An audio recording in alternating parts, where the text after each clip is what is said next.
Nutcracker podcast. Hello, everyone. Again, we're back at the Global Nutcracker podcast, this time with a very special guest, Dr. Abdalla Kablan. Thank you very much for being here. Thank you so much for having me. It's a great pleasure to be with you here today, especially at my favorite event throughout the year, Web Summit. So I'm glad. Fantastic. So, you're the founder and CEO of Delta Wealth Partners. Can you tell me more about it? It's such a good question because, founder and CEO feels like I'm back in startup mode. However, Delta World Partners is a venture capital firm based out of Abu Dhabi. I founded it after a long career in building companies, tech companies, some of which were successful, some were miserable failures, but I learned more from the failures than the successes. I've been blessed in the sense that I had more than one good exit under my belt. The last being the exit of my company Wiser AI in 2021 to ZignSec, which was a Nasdaq or still is Nasdaq listed company. And after that, my wife came and said, "Please don't start another tech company. Okay. Let's The take a real bit of a boss break." came in. The Exactly. real boss came on. So to circumvent the ban on me building another tech company, I decided to now invest and mentor and give my time and knowledge and wisdom to entrepreneurs and founders that are practically trying to do what I've been doing in the past 15 years, which is using AI to disrupt on an intellectual property level. Not because AI is cool, now everyone's talking about AI, but as you know, I'm a PhD in AI since 2011. Back then, when I meet someone and I say, "Hi, I have a PhD in AI," it used to be the end of the conversation. Now it's become the start of a really good conversation. And for that reason, we scout the world for the best and breed diamonds in the rough that are, using AI to solve real world problems. However, someone on stage earlier was joking with me, said, "Dr. Abdullah, I don't think you just built a VC operation. You have built another tech company because we've built our own proprietary AI that literally scans the whole world through all the sources to again identify these diamonds in the rough that have not been explored yet, that have patented or proven IP technology that is architecturally AI, not trying to disrupt layer ones, because I don't think companies should try to go after OpenAI and Gemini and Llama and Lambda, but the ones that are within the layer two that have built their own proprietary architectures to interact with layer ones, which is a sweet spot that not many other VCs are able to understand because they come from a financial background. We come from an entrepreneurial I come from background. an entrepreneur When background. I built Delta Wealth Partners, again, coming from an entrepreneurial perspective, I always love a problem and solution. So I always identify the problem and the solution. So the problem of having a lot of ingenuity innovation that's coming out from the Western Hemisphere that is still not untapped globally because of overregulation, a lot of competition, and lack of capital. Being based in the GCC, we're welcoming these companies to come and prosper and grow. We're not forcing anyone to move anywhere, but we're giving access to markets. We're giving intellectual capital. But most importantly, we're discovering what we call the undiscoverable at the moment. So this is in a nutshell what Delta World Partners is. Quite the journey. 2011, a PhD in AI. In 2011, I was skipping school to smoke cigarettes, like, without my parents knowing about it. I was like 14, 15. So since that time, you're actually working on AI and learning about it and developing it, which is quite fantastic. I'm revealing my age now. I'm above the line of 40. So funnily enough, not only that, I actually started my first degree in systems engineering and AI in 2001, finished it in 2005. And I did it in the University of Malta. Malta is a fantastic country in the middle of the Mediterranean, smallest EU member. But in Malta, if things fail, no one hears about them. If things succeed, everyone else hears about them. So it was one of the first universities in the world that did an AI first degree. And I was lucky enough to actually have a first degree in AI, then a master's, and then the PhD. So it's not 2011. I think it's a journey that started in 2001 or 2. So Fantastic. Well, look, I know a lot about Malta. Shout out to Malta, by the way. It's a great shout out place to to go on Malta. to It's vacation. home. I love Malta. 365 days a year, you can do vacations in Malta. Good. Now, I want to understand, you've built companies, you're advising companies, you're providing infrastructure. Scaling has probably been a challenge for your companies, for the ones that you're advising. What were the key bottlenecks and issues that you saw through the years, and potentially because you've been doing business for a while, how they evolved with the change in times? It's a very, very good question. And maybe you can, with this, you get a glimpse into how the weird way my brain works. Like my brain is mathematical, but also sees not only numbers, but letters. So when you say scale, I see systems. You have to develop your systems. I have to see culture. You have to develop your culture. You have to see alignment. You have to be aligned within across all the operations of a company. I have to see leverage.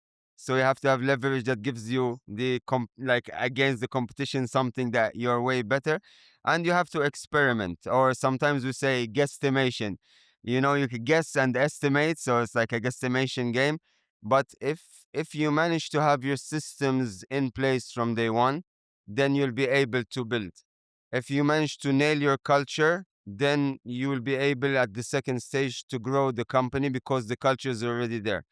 If you have, if you are able to create alignment, which is again, when building companies and scaling teams, alignment is important because one team member can make or break a company. You know, it's not because some people are good, some people are bad. It's just like you. Some people call it It's about having chemistry. the same mission. Exactly. Some people call it chemistry, some people call it alignment, some people call it, you know, like heterogeneity, homogeneity, whatever. But for me, it's like you need to make sure that everyone aligns towards exactly like you said, the mission. You need to see what you're good at. So I was being interviewed earlier, some other interview, and said, "What's the advice you give to all founders and stuff?" Because everyone says follow your dreams. I say I really don't like telling people follow your dream.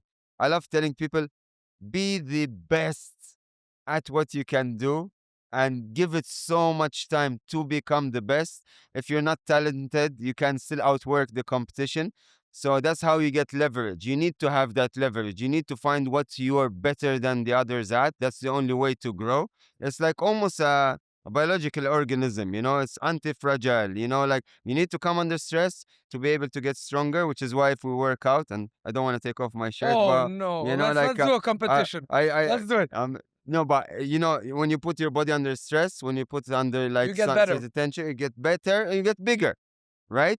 And you get leaner and you get faster and you get healthier. I'm just getting fatter. I don't know what Yeah. how it's happening, but you know, Like, in my case, I must be doing something wrong. no, no, we need to see what you're eating. So because you know, like the food is also important. Yes, But and then you need, as I said, to experiment because if you keep staying where you're staying, then you are not going to exit that, we call it a local minima. You get stuck in a little hole. You need that extra push or like that so you shaking can of, jump out of it. exactly that shaking of, you know, the sieve to make you go to the next level, which is very, very important. Sometimes you need to shock the system. Sometimes you need to make a shuffle or reshuffle. It happens in politics all the time for the wrong reasons. But, you know, sometimes you really need to move things around to see whether you can move from A to B. And that's incredibly important. So systems, culture, alignment, and showing up in general and doing the hard work. Now, when it comes to the systems, nowadays I feel like a lot of businesses have a difficulty because they think a system, I mean, right now, getting a system is quite easier than what it would be before because I can just get yours, more or less. You have a certain blueprint which is already tested in multiple companies. I can get yours, okay? Yeah, I can purchase it from you, or you will gladly give it to me if you're the VC investing in it. Enforcing or adapting, whether sometimes you need to enforce, sometimes the team adapts, right? The team integrates to the system, correct. is where a lot of founders are struggling with. Let's take some very small thing as an example. I had a guest earlier. People showing up on camera on a team meeting can be something that is so easily. For me, it's a no-brainer. Everyone should have a camera open, but somehow it's super difficult to implement into a modern company. So how do we ensure that we make people either integrate, or sometimes when we have to enforce, we enforce the system to our people? That's a very, very good question. The way I like to look at it is from a bi-directional process.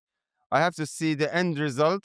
If Mr. X, who hates showing on camera, but if we don't force him showing camera, then the output that comes from Mr. X or Mrs. X is actually very high, very productive, very good, exactly what we need from them, and that's their way.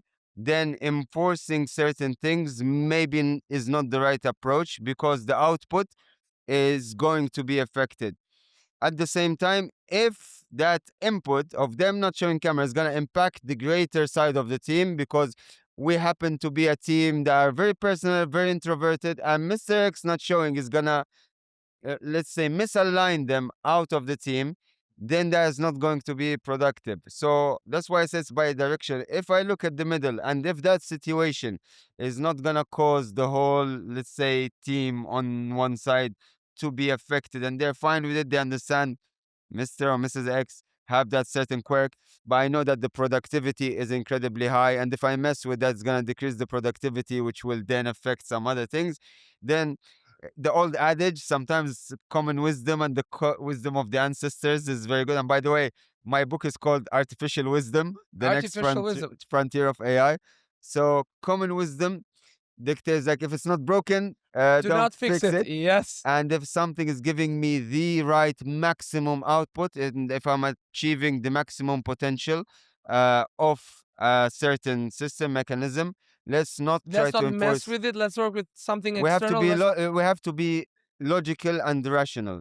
The problem with human behavior is that we are irrational, but we're predictably irrational, which is why we end up being self-destructive in a very predictable way. Extreme examples why we caused wars and world wars and stuff is just human irrationality. So we need to tame that. And that's why, again, with my concept of artificial wisdom, we come up with frameworks that systematically try to tame that in a way that squeezes the best out of everyone at any given situation without affecting the whole organism. Because at the end of the day, you need to calibrate. This conversation is mega interesting.